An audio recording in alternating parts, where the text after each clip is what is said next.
نحمدہ ونصلی ونسلم علی رسول الکریم بحمد اللہ تعالی۔ ہم تمام حضرات شرعی مسائل کے بارے میں گفتگو سماعت کر رہے تھے۔ سوال یہ کیا گیا کہ بہت سارے مالدار حضرات جن پر زکوٰۃ فرض ہے وہ زکوٰۃ دیتے ہیں، فطرہ واجب ہے فطرہ دیتے ہیں، قربانی واجب ہے قربانی کرتے ہیں، عمرہ کرتے ہیں، حج کرتے ہیں، تو ان اعمال کا غریب جو حضرات ہوتے ہیں ایمان والوں میں ان کو شرف اور فضیلت نہیں ملتی، تو کیا کوئی ایسا عمل ہے کہ جس کے کرنے سے غریب بھی اجر و ثواب میں مالداروں کے برابر ہو جائیں بول کے سوال ہے۔ تو رسول پاک صلی اللہ تعالیٰ علیہ وسلم سے اسی طرح کا سوال صحابہ نے کیا جو غریب تھے۔ یا رسول اللہ، مالدار ہم پہ سبقت لے گئے، وہ قربانی کرتے ہیں، زکوٰۃ دیتے ہیں، فطرے دیتے ہیں، صدقہ خیرات کرتے ہیں۔ یا رسول اللہ، غریبوں کو کھانے کھلاتے ہیں، عمرے کرتے ہیں، حج کرتے ہیں، وہ ہم پر بازی لے گئے، ہم تو عمل میں ان سے پیچھے رہ گئے۔ رسول پاک صلی اللہ علیہ وسلم نے فرمایا تو میں تمہیں ایک ایسا عمل بتاتا ہوں، بولے وہ تم کر لیا کرو تو مالداروں کے ان اعمال کے برابر تم کو اجر ملے گا۔ وہ صحابہ اکرام عرض کرے یا رسول اللہ، ہمارے ماں باپ آپ پہ قربان، بتائیے۔ تو حضور نے فرمایا ہر نماز کے بعد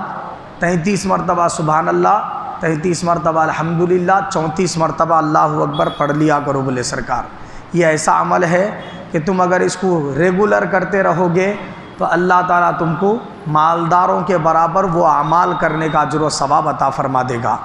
اسی طرح ایک حدیث پاک میں حضور صلی اللہ علیہ وسلم نے فرمایا کہ جو شخص 100 مرتبہ لا الہ الا اللہ کہتا ہے، 100 مرتبہ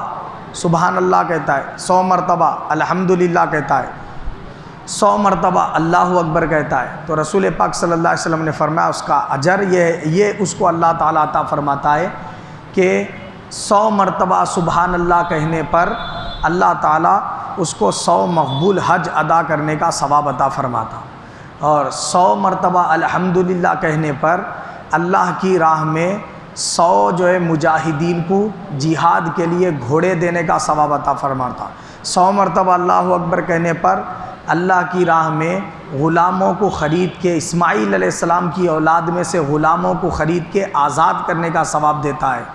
اور لا الہ الا اللہ یہ تو ایسا کلمہ ہے کہ جس کی وجہ سے تمہارے نیکیوں کا وزن بڑھ جاتا ہے، کیونکہ اس کا ایک بار پڑھنا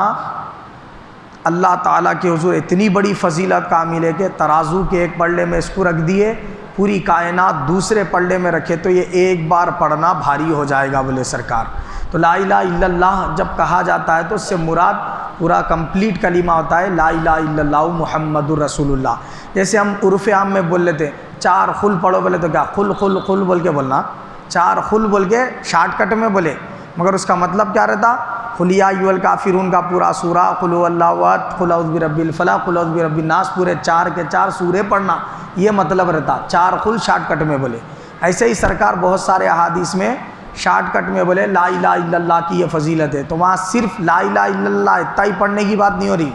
پورا کمپلیٹ کلمہ پڑھنے کی بات ہو رہی، لا الہ الا اللہ محمد رسول اللہ۔ ایک حدیث پاک میں حضور صلی اللہ علیہ وسلم نے فرمایا اللہم صلی علی سیدنا محمد عبدک و رسولک و صلی علی المؤمنین والمؤمنات والمسلمین والمسلمات۔ یہ درود شریف کو جو بندہ زیادہ پڑھتا اللہ تعالیٰ اس کو اللہ کی راہ میں مالدار جتنے اپنے مال کے ذریعے نیکیاں کر رہے نا وہ اجر و ثواب اس کو عطا فرما دیتا بولے سرکار۔ تو ایک درود شریف بھی بتائے، دوسری طرف یہ تسبیحات بھی بتائے۔ اور ایک سوال یہ کیا گیا کہ اگر کوئی شخص سحر میں اٹھا، غسل فرض تھا، بغیر غسل کیے کہ سحر کر لیا، تو کیا اس کا اس طریقے سے سحر کر کے روزہ رکھ لینا درست ہے یا غسل کر کے سحر کرنا چاہیے؟ دیکھیے سحر میں جب آپ اٹھے ناپاکی کی حالت میں تو یہ دیکھ لینا چاہیے پہلے ٹائم کیا ہو رہا۔ اگر آپ ٹائم اتنا کم ہے کہ غسل کرے تک سحر کا وقت ختم ہو جائے گا، پھر آپ کو کھانا کھانے کے لیے کوئی وقت ہی نہیں رہے گا، تو اس صورت میں آپ کھانا کھا لینا، بہتر طریقہ یہ وضو بنا کے کھانا کھا لینا، ٹھیک ہے۔ غسل فجر کی نماز سے پہلے کبھی بھی کر لے سکتے، کیونکہ سحر کا ٹائم ختم ہونے کے بعد بھی فجر کی نماز کو 1 آدھا گھنٹہ تو رہتا کم سے کم، تو اس میں غسل کر لے سکتے آپ، لیکن اتنی لیٹ نہیں کرنا چاہیے کہ پورا صبح تک اب جانے دو غسل فرضی چھے بلکہ سوئچ جا رہے فجر قضا کر دے رہے، تو روزہ رکھ کے ایک حرام کام کرنے کا گناہ آپ کے کھاتے میں درج ہوتا، کیونکہ فرض نماز کو جان بوجھ کے قضا کرنا حرام ہے، ٹھیک ہے، اس مناسبت سے کیا ہوتا، یہ گناہ ہوتا آپ، تو یہ گناہ کی وجہ سے اللہ تعالیٰ اگر ثواب کم کرنا چاہے تو کم کر دے گا، تو اس مناسبت سے کیا ہے، سحر وضو بنا کے بھی کر لے سکتے، بعد میں بھی غسل کر سکتے، اگر زیادہ وقت ہے تو پہلے غسل کر کے بعد میں بھی سحر کر سکتے۔ اور ایک سوال یہ ہے کہ بعض وقت روزے دار کے منہ میں سحر کرنے کے بعد گوشت کے ٹکڑے اٹکے ہوئے رہتے دانتوں میں، اب انہیں اگر اندر کا اندر دانتوں سے نکال لے کے نگل لیا تو کیا اس کا روزہ ٹوٹ جاتا، بلکہ سوال ہے،